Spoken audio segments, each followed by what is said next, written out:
I wasn't very loud, or he wasn't very loud? Oh, for the presentation or? No, so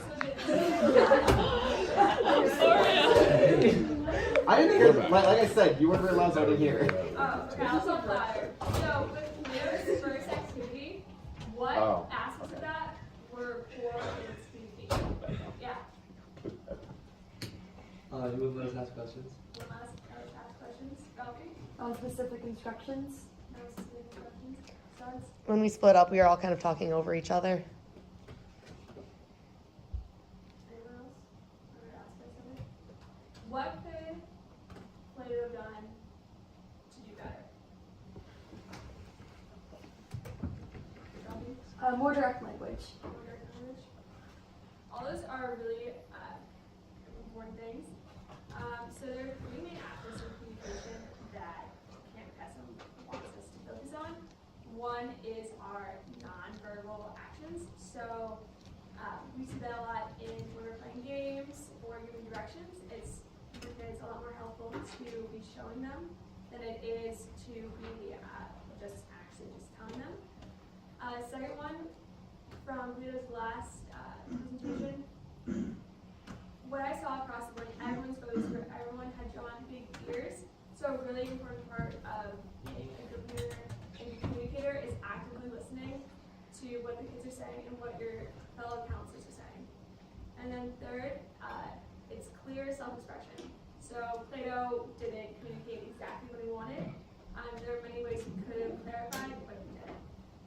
So what we're going to do now is like a small activity. Kind of my floor. I want you to just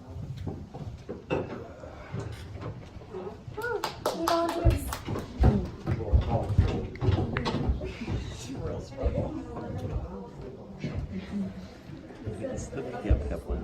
I think so. Oh. Along with Pagap. And the Wild Butter one.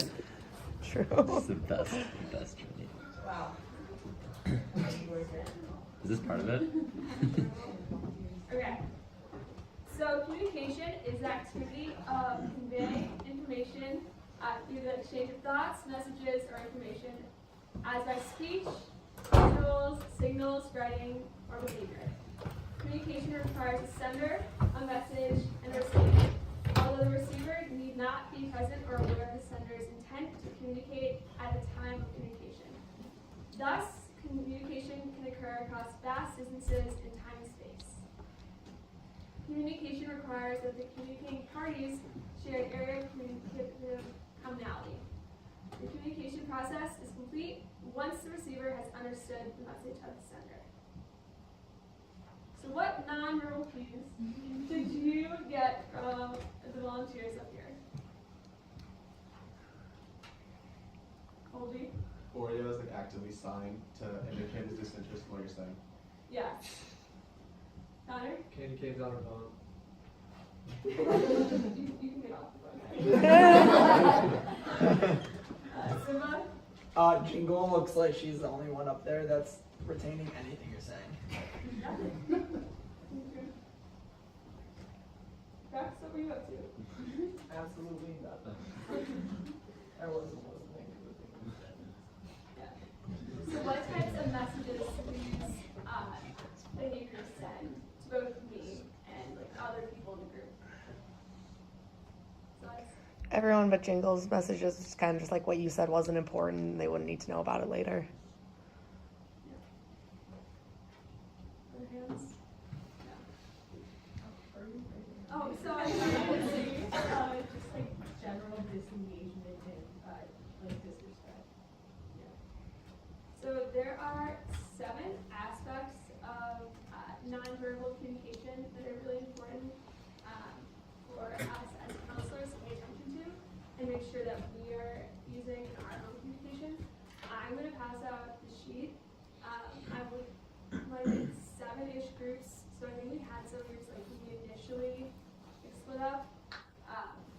So I'm going to pass out the paper. You guys can go back to your chairs. And then I'll sign you guys in. Is there an acronym? Maybe. You said 7th right? Street. Yeah, no, this is definitely. Yeah. Wait, no, but I thought that's 9, isn't it? I think it was PGE. Let someone look at the actual sign. And there's PK. Like otherwise, it just looks like PKE. what? HP. No, wait, no, it's One of them was a PGE. G, one of them was a Yeah. It's Gap. PKE.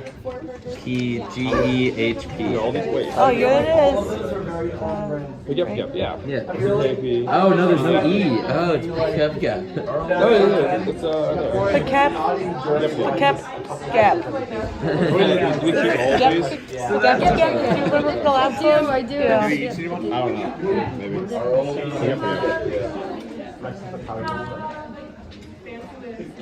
Yes. Yokes. Have groups been formed? Could one person from each group raise their hand? I'll be our group. Oh, yeah.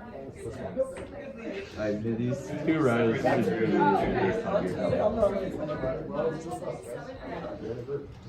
Semblance group, we're gonna do number 1, Suds number 2, Candy Cane number 3, Gumby number 4. Okay, 5, 6. So what we're gonna talk, what we should do in the groups is talk about practical applications of that particular portion of non-verbal communication, and in about 2 minutes we'll come back together and share. Okay. Yeah, I think we got it. Very similar. What? These are very similar. I feel like. Well, all of them are about body language, so I feel like they're all going to be pretty similar. Yeah, it's like turning towards the person you're like talking to, looking, actually looking at them. Yeah. I would talk about like for little kids like squatting down to Yeah, to it's a good one. really good one. Yeah, hand movements. So probably like pointing to things to like actually indicate what you're talking about, like gesturing. Talk like an Italian. Yeah. Yeah, exactly. A lot of gestures. I think that's the whole time. Yeah, and also like the facial expressions part like kind of ties into everything that we said before. Like kids are gonna mirror how you feel about stuff. So make sure you seem enthusiastic about like the good stuff. But even like I feel like small things like just like not being lethargic and moving slowly. Yeah. Like just like daily things. We get so tired. Yeah. But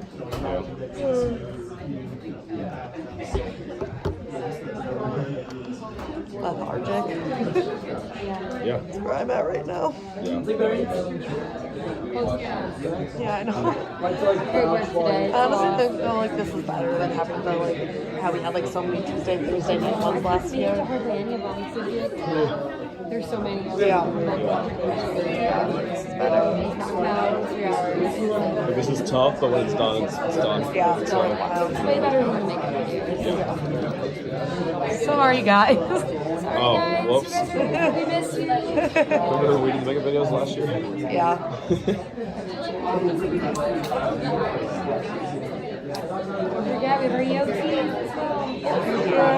I will remember that this year. Last year, I was reminded by her the day before camp about those. Yeah. Did all Is that a full. third? I like definitely saw the link, just didn't do it. I totally forgot. Wait, you didn't do it last The week? EOT, I did the day before camp, all of it. We were at my I house. had a day at That's work real. that I had to just do like lab safety training and stuff, and I finished that early. And they're like, "Oh, like that's all we have for you today. If you like have stuff you need to work on." So I just watch all of my EOTs in the afternoon, like in my office, and I was like, "It's basically the same." Also, be careful about. Oh yeah, we were. Those are mandatory. Make sure you do that. God, EOT videos are so fun. Here's Thurber. You'll miss out on all the inside jokes if you don't watch Such a them. bae. I don't trust your interest in video lectures because you like that MCAT guy that I don't like. So He's funny. I like we're both him. doing Kaplan MCAT, the same course. There's a video lecture guy, and there's like multiple people. There's one certain one that she thinks is hilarious. and I laugh out loud at his despise. I jokes. hate Kaplan for MCAT. Yeah. So it's I despise the guy. I think he's not funny. He's hilarious. I'm really tired. Group 1, what do you have, and then what were some practical applications that you guys came up with? Yeah. Oh yeah. So we talked kind of about 2 things with proximity. One is like approaching people. So if there's like little kids, maybe like getting down at eye level so that you can communicate on the same level. And the second is sometimes the kids are too close, like maybe they're like on your back or something, and if you're trying to communicate to them, kind of like moving them in front of you, making sure that you can have that communication. And then finally we talked about making sure all the kids are together so that you can like get your message across to the whole group. Group 2. No, Rafi. Sure. So we were kinesics, so just like body movement. So some of the stuff we talked about was like that's like what we talked about was facial expressions and like just actually facing the person you're talking to. It's fairly similar to proximity. And yeah, we also talked about getting down on someone's level to talk to them, and making sure you keep like an open body like posture, like not like crossing your arms, and like making sure that you're facing the person so they're able to actually talk to you. Group 3.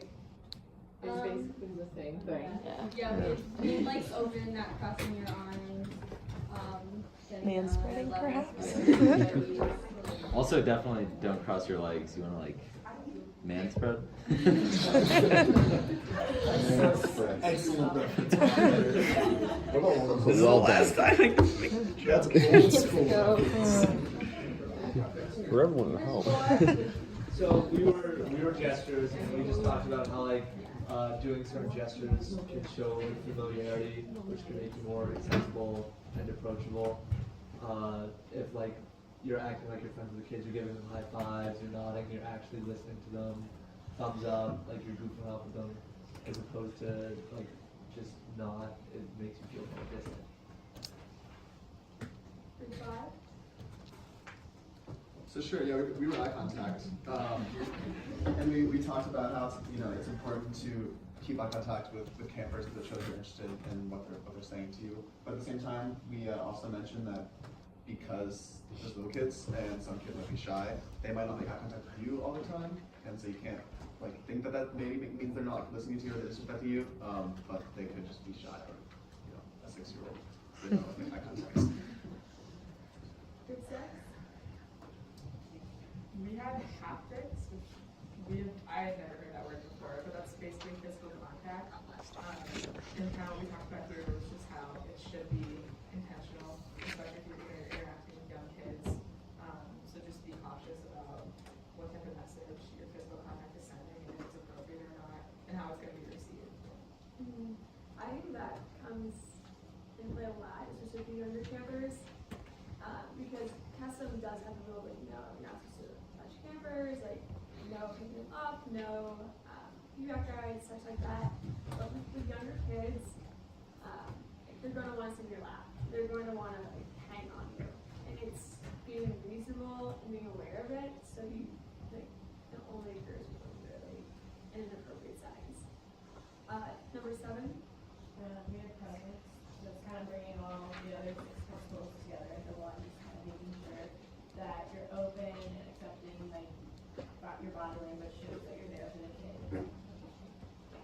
None of these are used alone.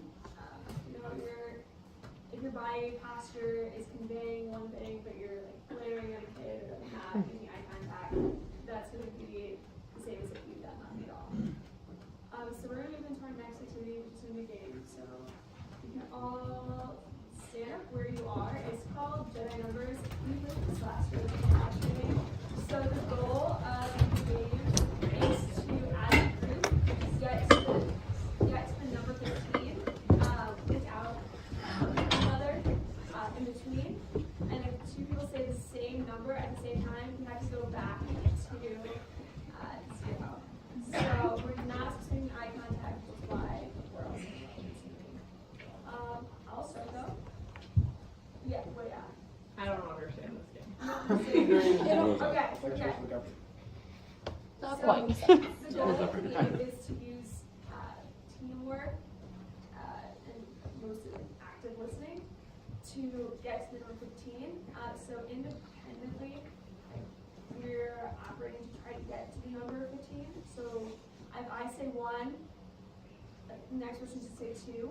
But if anyone says the same number at the same time, to go back down to 0. And the goal is to, as a group, get to the number 15 without talking to one another, making eye contact, or asking each other questions.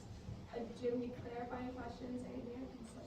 So we can't make eye contact. No, we're not supposed to. Okay. I think that's enough. Other questions? No? Got it? I'll start. 1, 2, 3, 4. 5, 6. 7. 8, 9. Okay. 1, 2, 3, 4. 5, 6. 7. 8. 9. 10. 11. 12. 13. 14. 15. Thanks. Good. Yeah. Everyone said their number. I think you're like a lot longer than I does. Yeah. And then it goes back. I did up on that.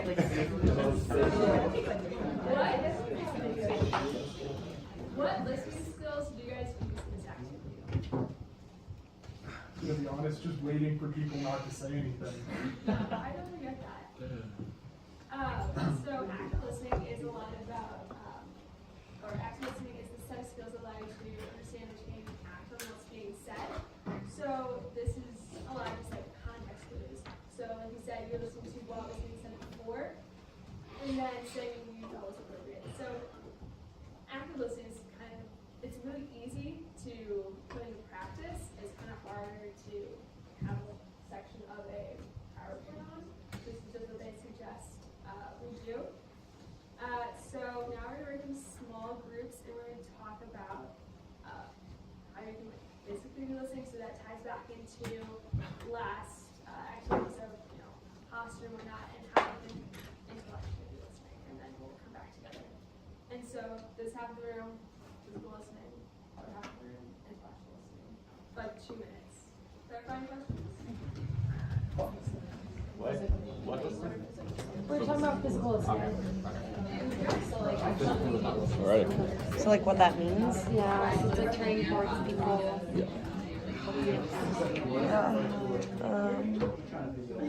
Maybe like asking questions back, or like repeating what they say for clarification. So you just want like Yeah, true. You're supposed to like lean forward a little. Yeah. Or maybe like raising your hand, like organizing who's talking, so people are just talking over each other. Space right for it. I don't know what you guys did last year in cabin chats. We had like our talking Carl or talking sick being passed around. That was physical listening, I guess. You should So, have done that. yeah, that was like a huge thing. Yeah, like it worked some most of the time, but it's tough to teach. Yeah, it was a good one. Helped out a lot. So, yeah.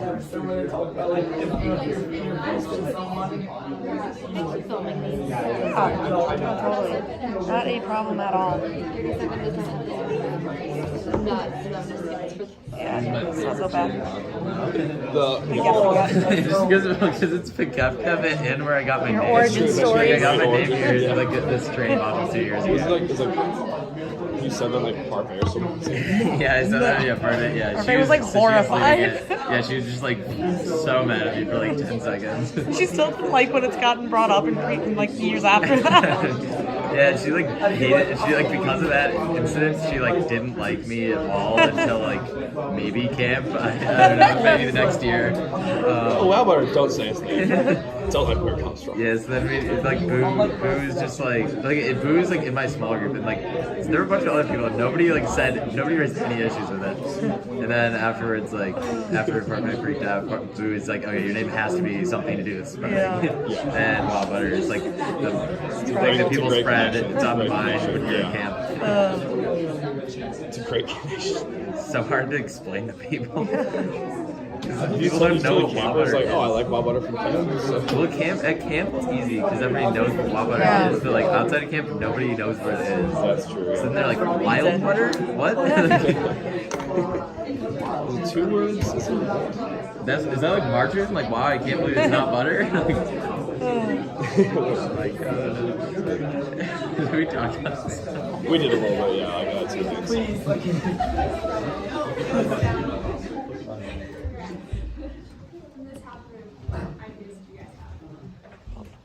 We talked about how in Teen Cabin last year for Cabin Chats, we actually had like a talking Carl, a physical talking stick that we passed around. So like that helped them like not interrupt and like actually focus on the person speaking at the time. So that was helpful. We talked about how, well, it started with like, there's that episode of Friends where they talk about like, if your feet are facing someone, you like them. But then that evolved into like, if you are engaged in a conversation and your shoulders are facing them, and you see someone else walk by, and you like look over your shoulder and you're like, oh hey, but you don't turn your shoulders, you don't like, that person won't like engage you in conversation. If you only just like look over and be like, hey. We had a great conversation about this. That makes sense. It's like facing. Yeah, so you stay facing someone. Yeah. So you're talking about using that to your advantage, like getting people to not come No, up to you? like not letting people interrupt your like okay. conversation. Yeah, so yeah, I could use it to your advantage. It like shows the person in the conversation that you're like actively paying attention to them as opposed to doing stuff. No, like looking at people, like actually eye contact. Yeah.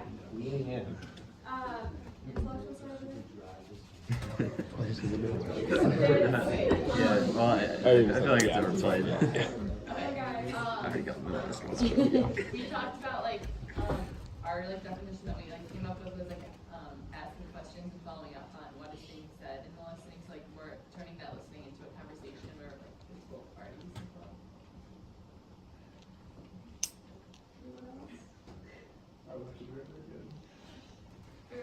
I feel like theirs was kind of the like not turning your shoulders. That's kind of intellectual, like psychology. Like We're just too intellectual for this.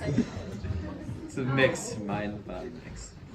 Some of the things like passive aggressive are like, you know, say like nodding, eye contact. You guys are doing great already. Just remember this thing at camp in July. If you're not sure about like the you're saying or your camper, ask the clarifying questions.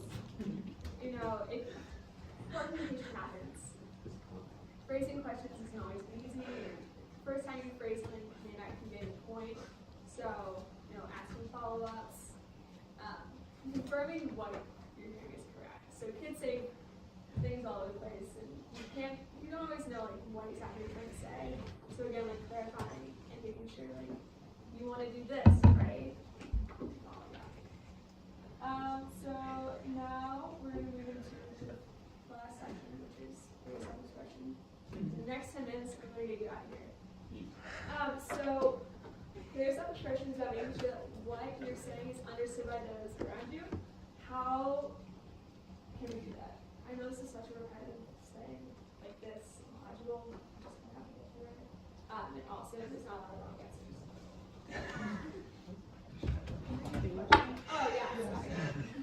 So, how can these counselors model clear self-expression for the kids? There's something.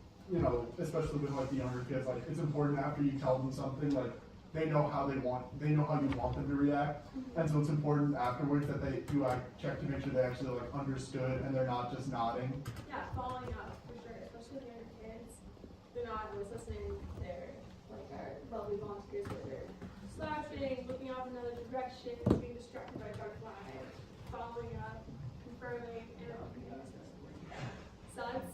Like use language and vocab words that they can understand for like little kids, especially when you're giving directions. Yeah, kind of like you were saying, just watching for like the signs that people aren't listening, just like being aware of that so you can follow up with the right people. What are some tools that you can I was gonna say like in cabin chats or something, like maybe don't be afraid to like start the conversation by like sharing first or something that can kind of open kids up. Some other things that we can do, we're communication, listen to the kids. There's a lot of different learning styles, so not everyone is going to learn directions or instructions best through just talking. Some kids are going to need things written down on the schedule. I know a lot of times for kids who are homesick, it's really helpful to lay out what we're doing and when we're doing it, so the kids can think about all the different fun things they're going to do during the week, but also being aware that, you know, they're going to go home at the end of the week. So just letting them be other things are practicing talking about what you're going to talk about. So think about what you're going to say before you say to kids. Because what directions make sense for us as 20-somethings is going to make sense to a 6-year-old. Also, less words is obviously better, especially with kids. It can oftentimes just show them how to make a paper airplane, show them how to make a bracelet. That's going to be a lot easier for them than trying to explain, like, okay, when you fold the top left-hand corner, the left or top right-hand corner. So just being aware of those things. That's happening. That's made it for you. Before this module, so I was listening. Rex is still in like character right now, because you don't understand. Okay, focus on that. I am focused. So these are all these things to be aware of as you are really heading off. Let's see. So I'm going to pass out another handout about how we can rephrase directions and rules in a way that kids find more. Welcoming, but that's not the word I'm going for. Then we're going to small groups and we're just going to talk about how we can rephrase instructions so that kids are more welcome to it. Clarifying questions? No? Don't draw attention away from our roommates because we're seeing good in I'm sorry. I don't want to make a hat.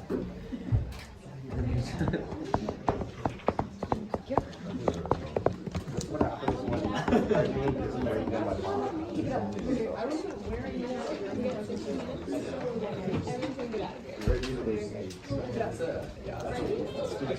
without politics?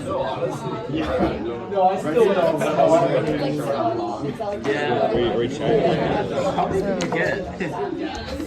How many sheets did you print? Like 100? There's supposed to be 60 people, and there's like 32 today. Okay. I printed 15 actually. Not everyone said they were coming. You want extras? Extras.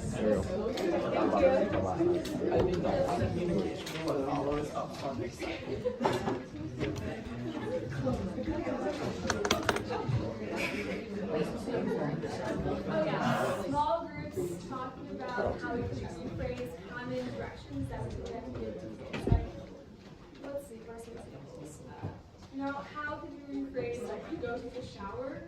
Like, that's a common one, you'd be surprised. You could rephrase that direction for kids. Also, eat your vegetables. How do you food rephrase it? testing, like, quiet time.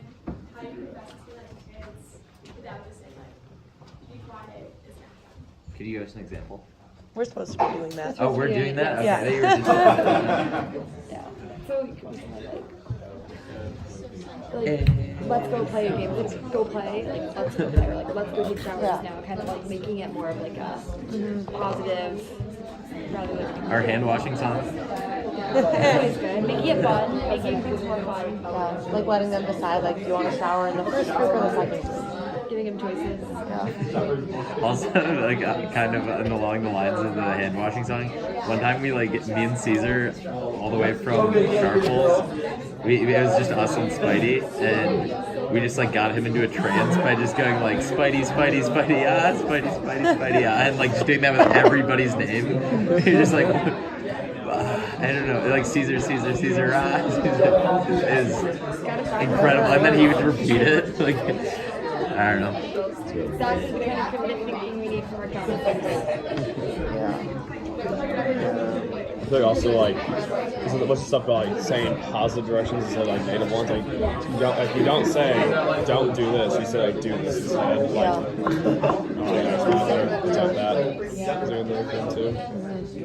Yeah, instead of making kids think they're doing something wrong. Right. Yeah. Yeah. Number one's always important to, like, you know, you're excited about it, they'll get excited about it. So you're gonna be like, ah, shower time. Yay. It's time for showers. Yeah. Like the music.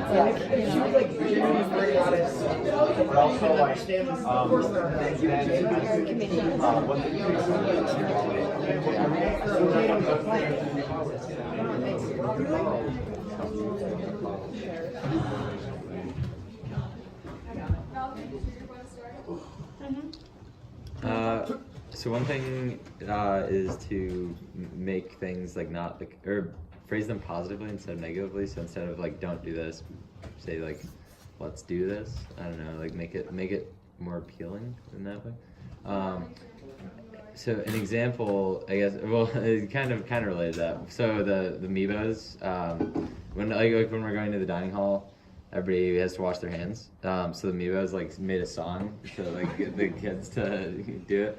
It's to the tune of an inappropriate song, but it's hey, we want some clean hands. But it's like, hey, we want some clean hands, and the kids love it. They don't know what it's from,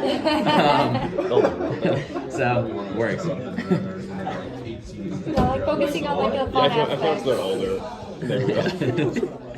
Yeah, also giving kids an option too is really great as well. Like sometimes an example, like, oh, like it's time to take showers. Would you like to shower in the first or second group? Like giving them an option.